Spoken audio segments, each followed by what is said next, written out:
Now to that big announcement from the governor about reopening schools that came Thursday afternoon, with many of our local counties getting ready to start the fall semester exclusively with virtual learning and in just over a week. Governor Hogan says the state's health metrics for COVID-19 have now improved, and he believes it is safe for all schools to reopen. The hard work lies in developing the safe reopening plans, hybrid systems, and collaborative solutions to find ways to bring more kids back in for at least some in-person instruction.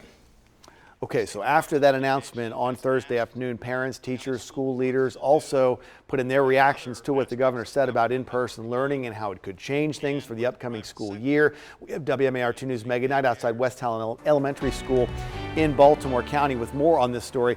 Megan, it sounds like a lot of them are going to stick with their initial plans to start with virtual learning, at least for now.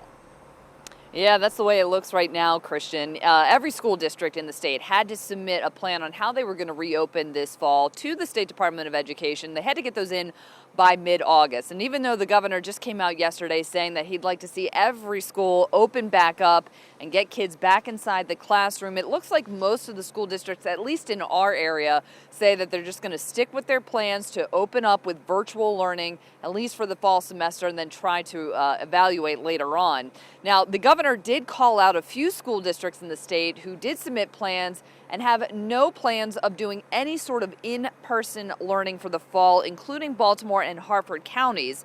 Now, Harford County Public Schools says on its website that about 5% of students will be using what they're calling learning centers. Those will be at the schools, and that'll be to help students with remote learning. There won't be in-person per se, but they will be allowed to go to the schools, and they're going to look into how they can get more kids back into the classroom this fall. Baltimore County school officials saying they would also look into doing more in-person learning and implement it when the time is right.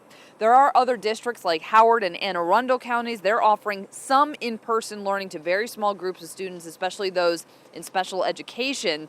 The parents we spoke to really fall on both sides of this debate when it comes to talking about reopening schools and getting kids in the classrooms. We hated online last year. I don't want my son to have to do online this year, but it isn't safe to just go back to school and be in person. And he feels that too. Kids learn better in an environment where other kids are. And I would like it to open with the restrictions, but that's what I would prefer. Yeah, just so many opinions when it comes to this topic. It is important to note here that Governor Hogan is not forcing any school district to reopen.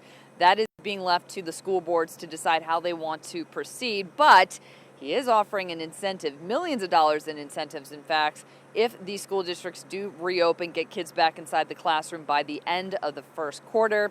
And coming up in the next half hour, we're going to hear from the head of the State Teachers Union and why she calls Hogan's announcement, quote, political theater. We're live in Towson. I'm Megan Knight, WMAR2 News.